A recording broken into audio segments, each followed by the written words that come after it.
Heart and Soul miniseries Adventurelands, Part 6. Growing up in a school with mainly teachers as role models left an obvious mark on my mind. I've always been far more studious than most kids my age, especially since Headmaster Mom has quizzed me on everything she can whenever there was enough time. I thank good every chance I get that because of her busy schedule, I had a lot of free time while she's been working. While sneaking around in the vents and crawl spaces, I've overheard a lot and already learned the basic theories behind the entire curriculum of every class in the school. Now that I can finally enroll, I'll be allowed to actually practice some spell work instead of having to run away and hide anytime I find myself trying to cast even the smallest spell without a controller to focus it.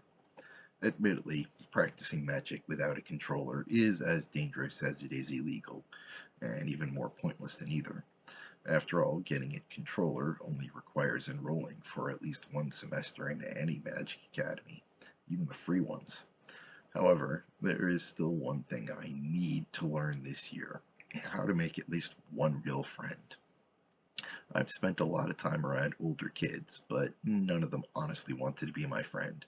They just knew that I was the headmaster's kid and wanted to suck up to her. Most of the poor saps even seemed to think that spending time with me would make her happy, as though anything could ever accomplish that. Despite living with her far longer than I could remember, I'd never even once seen her crack a real smile. Just the occasional patronizing fake smile she used to placate unruly parents.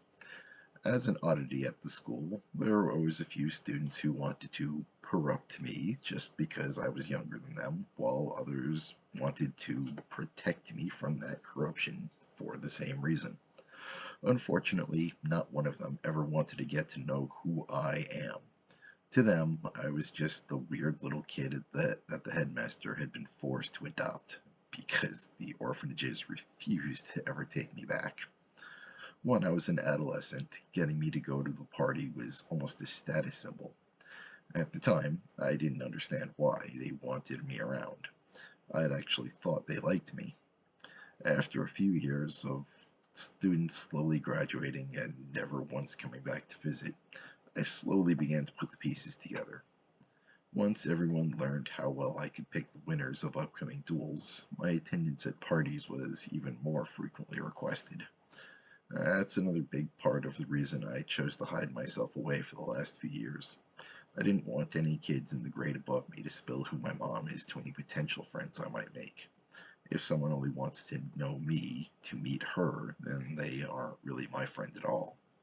I wanted a true friend, not just someone who sees me as a path to the headmaster's imaginary good side. Like every year, when I woke up the morning of my induction ceremony, which happened to fall on my birthday, my bed was gone, along with my PJs, and as usual, I was on the floor in a small crater, nursing a massive headache. Despite all of that, I couldn't help but be excited. I had no idea what kind of kids would be in my class, or who my teacher might be.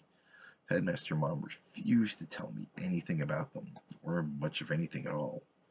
Ever since the demon incident last year, I just knew that I would make at least one of them my first real friend, or die trying, since I'd never really had the chance to try making a genuine friends before.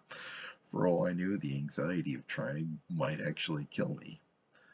I got I quickly got myself up and hurried over to my dresser, pulling out the outfit I'd settled on last night. It was a pair of my favorite black pants that looked as good as they felt, along with a loose dark gray t-shirt over a long sleeve neon pink fishnet. I put on my favorite shade of black lip and eye color, slipping a few ponytail holders on my wrist in case I needed one later. I left my hair down for now because it looks better. I always liked the way it looked when it was left down, even if it was a pain in the ass when it gets in my eyes. The entrance ceremonies change at least a little bit every year. Sometimes they include an athletic aspect, and having my huge mess of black hair in my face tends to make running difficult. This year, everyone had been extra careful not to let me find out what the ceremony would involve, apparently upon pain of death from Headmaster Mom herself. She wanted to make sure there wasn't even a hint of nepotism.